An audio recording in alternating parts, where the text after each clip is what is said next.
Well, hi, everybody. It's John Elzinga, and welcome back to It's a Great Day to Serve the Lord Devotions. And I have a question for you. How do you work? How do you work?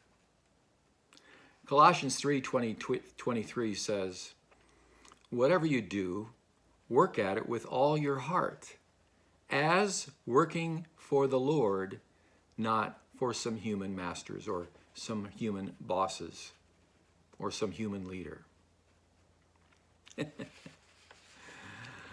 I was brought up in Northwest Indiana on a vegetable farm. My father was a vegetable farmer, a hard worker, big man. He worked, spring through fall, 12-hour days, Monday through Saturday. He was a man of faith. He was a quiet man. And when it came to talking about his faith, but he was faithful.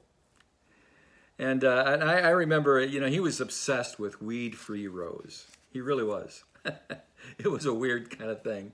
But he was just obsessed with weed-free rows. He couldn't stand seeing a weed in a row. And I remember one day we were driving past, I think it was probably a green pepper field, maybe 10 acres or so. And we had kind of little roads between the different fields of vegetables, and we were driving by one day, and all of a sudden my dad stops.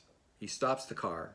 He gets out of the car, and he walks, I don't know, 2, 3, 4 rows in to this row of peppers, because he sees a weed sticking up the row of peppers, and he goes to that row, goes to that weed, pulls out that weed, like it's some kind of victory or something.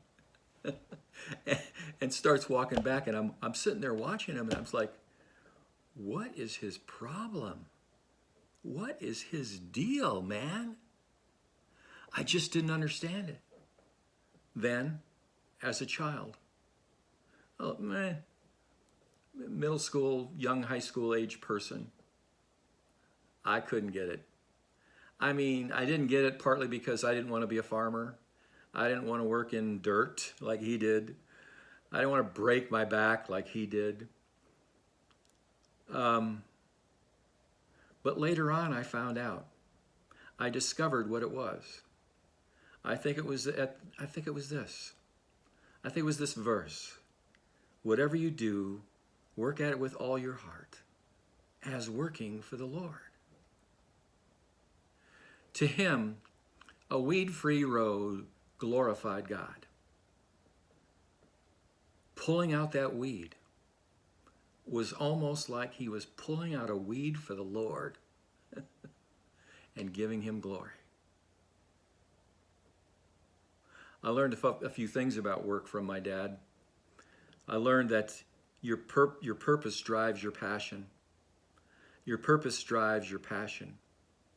And your passion drives the way that you work. But your gifting, the talents that you have, the specialty that you're in, the interest that you have, often reveal God's calling, which will lead you to your purpose and your passion. Do you get that? Your gifting, your talents, your specialty, your interests often reveal God's calling upon you, which will lead you to your purpose and your passion. Because whatever that is, your passion as a believer, as a Christian, will be to do it to the glory of God. In Exodus, God's telling Moses to find certain people, certain kinds of people, to make the first altar and the tent of meeting, the forerunner of the tabernacle. And in Exodus 31, 2-6, it says this. And there's some words there that are hard to read, so bear with me.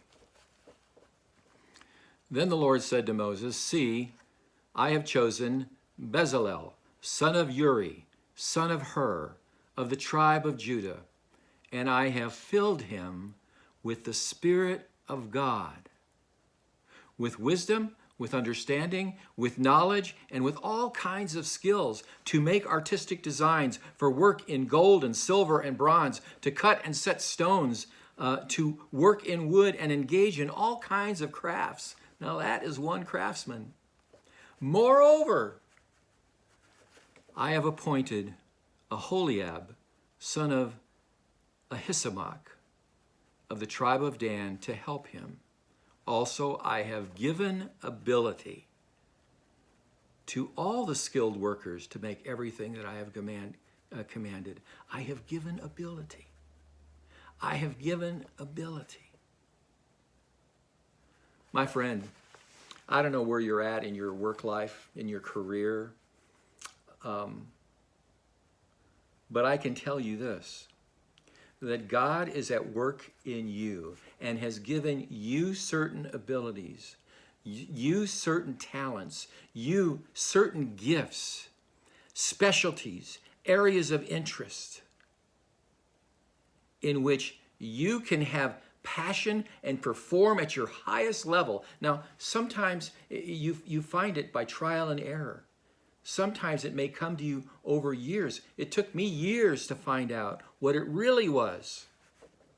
And when I did, God used me to impact thousands of people's lives. But to find it, yeah, sometimes it's trial and error.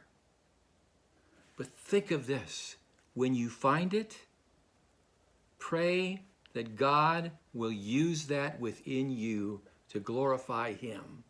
He will fill you with His Spirit because He's given you the ability, and you will perform with a sense of purpose and passion that glorifies Him. You will be blessed when you do. Well, God bless you, and remember, it's a great day to serve the Lord. So before you go, I really want to impress upon you how important it is to subscribe and to share this video. There are people, maybe people you don't know, maybe people you know, who will be encouraged, filled up, and even transformed by God's word through these devotions. I've seen it happen time and time again. Please be an active part of this. And if it's in your heart, a donation would mean so much to me. You could donate through the link below. God bless you, and remember, it's a great day to serve the Lord.